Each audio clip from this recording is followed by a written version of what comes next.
So we're about to go to the movies. So welcome to the movies. Everyone have popcorn? Ready to go?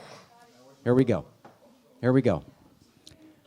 So just one minor request, okay? At the movies, place your attention. Okay, watch carefully.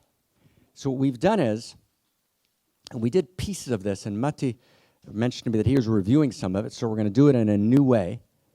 But we did some of it this year, and we spent a lot of time essentially re-editing movies, okay? So many, many years ago, and I was in the Middle East, we wanted to actually speak into public culture, and I hope we do this again, right? It's just about time, but not yet. And you realize that a movie is a text of culture, and we've used movies here for the last decade. So we've talked about this, but just for the people that are new, just for a second, what a movie is it's an unconscious text of culture. And for the people who are new and for the people that are old, and we don't get older, we get newer. We don't grow older, we grow newer. We get newer every day. Okay, that's the nature of being on the inside. Okay, so as we get newer, let's just hold this for a second. Let's hold this for a second.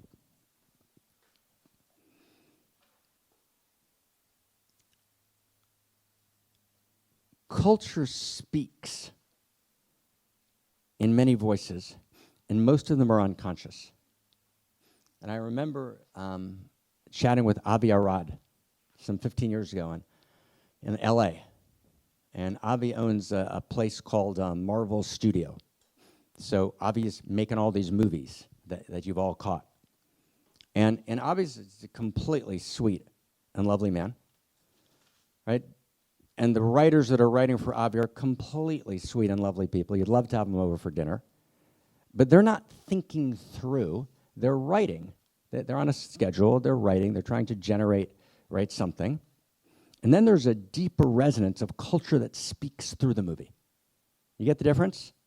And that's critical. And I shared with you once before that I once spent a late night, in Chicago, talking with Lana Wachowski, who made The Matrix, right, about his new movie at the time, V for Vendetta, and explaining to Lana what the movie was about, which she clearly didn't understand, right? And the fact that he made the movie gave him no privileges, right? In other words, there's something speaking, right? A movie is a voice of culture, and you have to read it as a text. And it's a very, very important text. One of the, when I did my academic work, which I didn't actually want to do, I think the academy is important, but tragically overrated, and our whole notion of kind of information is breaking down. And we now realize that peer-reviewed journals, for example, are funded by exterior interests, and that peer-reviewed journals all the time run information that's actually inaccurate for all sorts of reasons. Right? So I stepped out of Oxford. My co-president at the center, Zach, stepped out of Harvard. Right? And we were good there. Right? But you couldn't actually get to the core of what's happening. Right? And occasionally in the academy, you'll have a great figure. One of those great figures is a gentleman named 𝗏𝗍 𝘗𝗍, who I want to mention, who was my dissertation advisor. I don't even know him well. Right? His wife, Shoshana, came to lectures I gave in Jerusalem. And somehow through Shoshana, I met Moshe. And Moshe essentially said, you're doing, he said a couple of nice words, and he said, you need a doctorate from an Oxford or a Harvard. And I said, I have just no interest in doing that, and it's just not my world. He said, I'll be your advisor, and he's kind of the Rolls Royce in that world, and just go. So I went to Oxford. I'm very, very bad at taking standardized tests. Right? I hate standardized tests, right? And it's been a kind of, and they make me angry. Right, the entire thing, I just get furious by the time I get through the first, 6 lines, because the whole thing is just, and everyone thinks like it's their problem. If you would actually look at the history of standardized tests and how are they created, they're a rape of the human mind, right, on multiple levels, right? And actually, my colleague and student for many years, and now the co-president of the center, Zach, has done some really important work on the history of standardized tests. So I stayed out of the ordinary school system, right, because of its constriction. So I did attend a couple of high school classes, although not many. I didn't go to college. I got a college degree because I just took the tests on the courses, And then I did a master's kind of skipping the courses. And then finally I went to Oxford, which 𝗏ǒci said he'd be my advisor. So they took me for the interview. And thank God the person who interviewed me had read 2 of my books, right? Norman Solomons, who just accepted me. And then essentially they didn't bother me. Right? When I got to the doctoral exam, right, at Oxford, right, they gathered there, and believe it, they just wanted me out of the room as fast as they could. Right? They're like, they would ask a question, I would say something like, well, the premise of that question is flawed on kind of 6 levels, but if you want to, well, let's talk about it. Just take the doctorate and leave, right? And please don't ever come back, right? So like that. So the academic world is, but 𝗏ǒci Ich', right, said something to me that just stuck in my mind. And 𝗏ǒci is right, he was very, very close friends with Derrida, actually.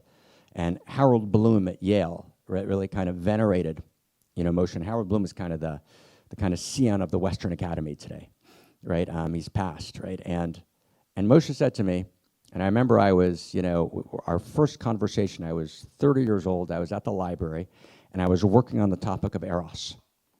And it was a book that was to become Mystery of Love. And 𝗏ǒci said to me, he said, I'm working on the same topic, right? And I was like, wow, that's like shocking. I put out Mystery of Love in 2002, 3. He put out a book called 𝗂𝗵𝗏 and Eros in 2005, right? And I realized that although we were doing different things, that he had a very, very deep interior understanding. He's a beautiful man. And 𝗏ǒci said to me, he said, read anything and everything. He said, in Hebrew, he used the equivalent, the academy, right? Tiruf, right? The academy is bullshit. Just read everything, everywhere. Right? And that's, right, read texts wherever they are, but read them as a text, right? So if you go to movies, read the movie as a text. And the text will actually tell you something important, right? But read it carefully, pay attention.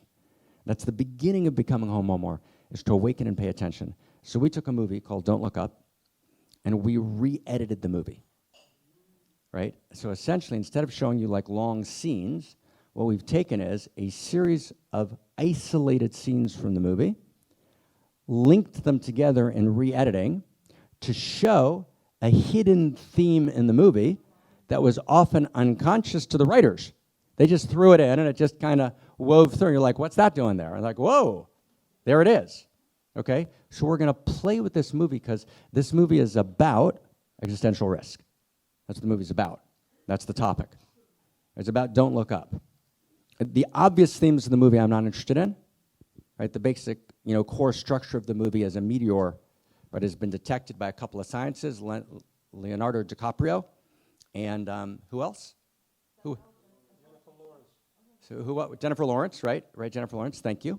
Thank you. He doesn't miss Jennifer Lawrence there. He's got that okay, right? Jennifer Lawrence got that okay, right? So we've got right then Jennifer Lawrence, and they detect this meteor, and essentially they can't seduce the world into paying attention. You get that? They just can't do it. Now, if you look at Toby Ord's book in Oxford on existential risk, the first chapter is on meteors. And meteors are, you know, exponentially the least problem that we have. There is a problem. Meteors are a real thing, and there's a whole literature on that, which I don't want to go into. But of all the existential risks, he spends the first 20 pages on it. That's not where the issue lies. But we're just going to use that as our kind of archetypal frame. We're not going to discuss that at all. I want to just walk you through a bunch of scenes. Okay, so we're going to go to the movies. I'm going to ask you to watch carefully, and we're just going to talk about it.